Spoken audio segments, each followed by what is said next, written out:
Mais mon point aujourd'hui est que si tu concentres 100% de ton énergie sur ces deux compétences, tu vas avancer 50 fois plus vite que tous les autres qui perdront leur temps sur des réflexions marketing. Je dirais même que tu vas avancer tout court finalement, parce que les autres sont à l'arrêt. Salut à toi, c'est Jenny, je te souhaite la bienvenue dans ce nouvel épisode d'Odyssée. Je rencontre beaucoup de jeunes coachs qui, selon moi, sont bloqués pour de mauvaises raisons dans le monde du coaching et dans le monde marketing du coaching en général. Je trouve qu'on met une pression vraiment étouffante sur des questions du style à qui tu t'adresses, quelle est ta cible, quelle est ton offre. Et on pense que si on ne répond pas à ces questions, ou si on n'a pas encore répondu à ces questions, on ne peut pas avancer. On pense qu'elles sont des points d'étape obligatoires à notre développement d'activité.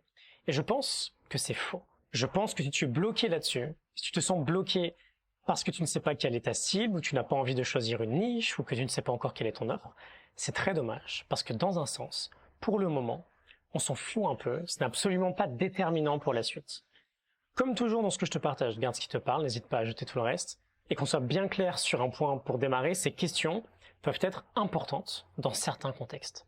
Quand on développe un produit marketing en ligne, par exemple, c'est très vertueux de savoir à qui on s'adresse. Sinon, forcément, en s'adressant à tout le monde, on n'atteint personne, on manque de précision.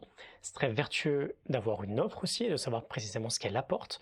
Mon point aujourd'hui, et on va en parler ensemble, est que lorsqu'on veut apprendre à vendre du coaching, ne perdons pas de temps sur ces questions-là, surtout si elles nous bloquent.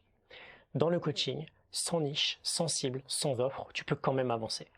Et j'en veux pour preuve ma propre expérience déjà. Je n'ai jamais fait de travail spécifique là-dessus. Ça m'a pas empêché de vendre 500 000 euros de contrats de coaching ces 3 dernières années. J'en veux pour preuve également les personnes que j'accompagne, qui n'ont pas forcément de stratégie sur les réseaux, qui n'ont jamais réfléchi spécifiquement à quelle est ma cible, quel est mon message, et qui vendent quand même des accompagnements de coaching à des personnes avec qui elles aiment bosser, avec qui il y a un fort impact. Et surtout, l'offre, la niche, la cible, le message sont des questions auxquelles on trouve des réponses en chemin. Parfois au bout de plusieurs mois, plusieurs années. Ce ne sont pas des questions auxquelles nous trouvons des réponses dans notre tête par la réflexion avant de se lancer. De la clarté sur tout ça viendra avec l'expérience, et si tu as besoin d'une offre un jour, parce qu'un prospect veut travailler avec toi, tu l'auras ton offre. Et peut-être qu'elle ne sera pas parfaite, mais c'est pas grave, tu vends du coaching. Tu as déjà une offre en fait. Et progressivement dans ton parcours, tu verras que tu préfères coacher un certain type de personne plutôt qu'un autre. Tu verras quel est ton impact aussi. Mais c'est dans l'expérience qu'on trouve des réponses, pas dans un exercice. Te dire que c'est une réflexion obligatoire sinon tu es foutu, c'est un bullshit monumental, démotivant, parce que pour certains, c'est trop difficile. Et c'est normal, il n'y a pas encore assez de données. Ce dont tu as besoin aujourd'hui, si tu veux te lancer, si tu veux passer au niveau supérieur, c'est de bosser sur 2 compétences. Juste 2 compétences clés. On met des mois, des années à les développer. Ce sont des compétences intenses. Depuis le début de mon parcours, par exemple, je suis toujours dessus. J'apprends toujours beaucoup dessus, chaque semaine. Mais mon point aujourd'hui est que si tu concentres 100% de ton énergie sur ces 2 compétences, tu vas avancer 50 fois plus vite que tous les autres qui perdront leur temps sur des réflexions marketing. Je dirais même que tu vas avancer tout court finalement, parce que les autres sont à l'arrêt. Et qu'on soit également très clair sur un point avant de creuser, je ne parle pas de méthode miracle, je ne parle pas de pilule magique. Le chemin est long, le chemin est parfois difficile, on ne crée pas des résultats dans le coaching du jour au lendemain, sans effort. Je vais être très réaliste avec toi, si tu te lances dans le coaching, c'est pas la façon la plus facile au monde de bien gagner sa vie, ça demande beaucoup d'efforts, ça demande beaucoup d'inconfort, de patience. Mais si tu es prêt pour ça, voici les 2 compétences. Tu vas voir, rien d'incroyable. Compétence numéro 1, celle de créer son propre client, de comprendre ce que ça signifie créer son client et d'apprendre à le faire. Compétence numéro 2, celle qui consiste à coacher avec plus d'intensité, de présence, de vérité et de courage. Là encore, comprendre de quoi il s'agit et embrasser un chemin de progression. 2 compétences extrêmement complémentaires. Tu ne crées pas un client sans coacher avec une grande intensité. Qu'est-ce qu'elles signifient, ces 2 compétences? Soyons un peu plus précis. Numéro 1, créer son propre client. Si tu restes planqué derrière tes réseaux, à créer du contenu, à réfléchir sur ta cible, à faire des beaux templates graphiques sur Canva, qu'est-ce que tu fais pour avancer dans ton activité? Tu attends de devenir visible, qu'on vienne vers toi, et que ton contenu vende ton coaching à ta place en fait. C'est très passif comme stratégie. N'attends pas qu'un client vienne à toi, t'en as pour des années, sinon va sur le terrain, va dans la réalité, dans la vraie vie, ne reste pas caché derrière un écran. N'attends pas qu'un client vienne à toi, va le créer. Le coaching est un business de relations, rencontre des gens, échange avec des gens, coach-les, montre ton coaching. Il y a des gens partout. Il y a des centaines de milliers de personnes en France qui bénéficieraient de vivre une session de coaching avec toi. Le coaching se vit, s'expérimente. Va montrer ce qu'est ton coaching. Fais des expériences. T'as pas besoin de niche ou de cible. Coach n'importe qui pour commencer.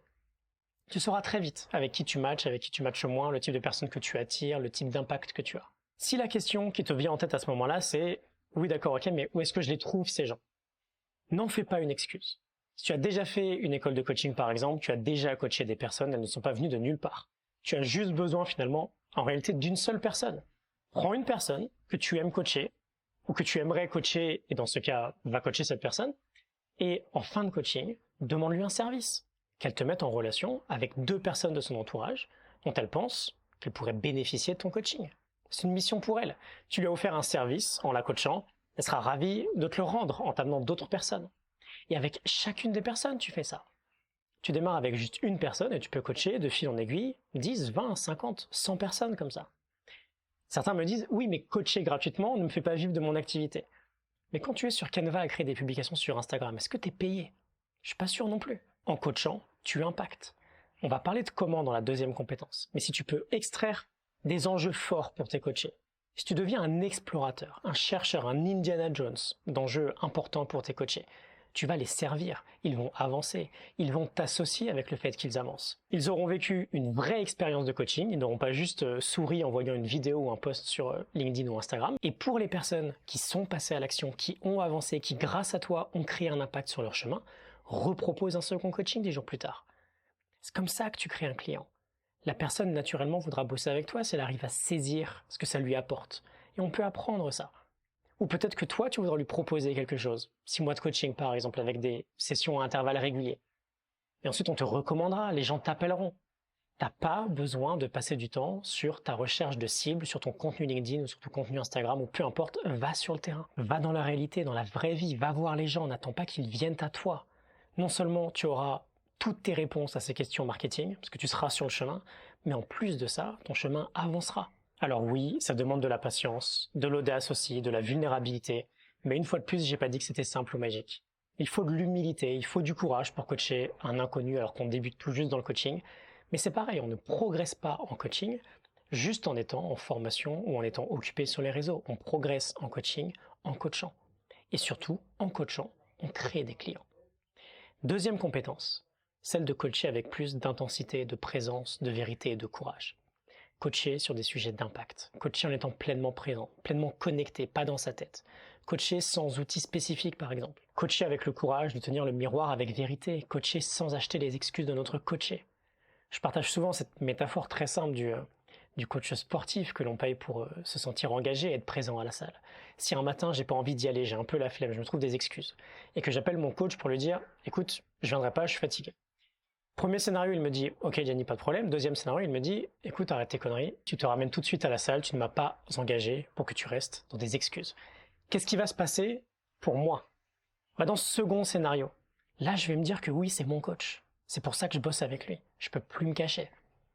Coacher avec plus d'intensité et de courage, qu'est-ce que ça signifie? 2 points concrets, 2 exemples concrets. Le premier, ne jamais acheter le premier objectif de notre coaché. Surtout si ça nous semble être très en surface. Challenge l'objectif. Cherche avec lui s'il n'y aurait pas un sujet encore plus impactant pour lui. Démarre par exemple une session en demandant « si tu avais qu'une session de coaching de toute ta vie, qu'est-ce que tu mettrais sur la table entre nous ?» S'il y avait un seul sujet qui pourrait impacter tout le reste, lequel serait-il? Un rêve plus fort que les autres, une problématique plus importante que les autres, un obstacle plus fort, un objectif encore plus important. On n'accepte pas de rester en surface. Et deuxième point, challenge l'action en fin de session. Qu'il définisse une action qui n'est pas trop facile pour lui, qui lui demande du courage, qui lui demande de vaincre une peur, qui le rendra fier. Le challenger sur une action qui pourrait vraiment avoir un impact. Là, on crée un client, en coachant avec plus d'intensité. Ce sont les 2 seules compétences qui importent. Des compétences qui se développent, et comme chaque développement de compétences, c'est bordélique, parfois désagréable, on adore tous savoir nager, mais on déteste tous apprendre à nager, on a l'impression de couler, c'est l'horreur. Mais c'est le chemin. Juste ces 2 points de focus, et tu décuples tes chances d'avoir des résultats. T'es pas noyé dans la masse des réseaux sociaux comme les autres coachs, sur LinkedIn, sur YouTube, sur Instagram, peu importe, t'es sur le terrain. Avec le temps, on te recommande, on t'associe à de l'intensité, à de l'enjeu. On pense à toi quand quelqu'un évoque un challenge ou un objectif, un sujet important.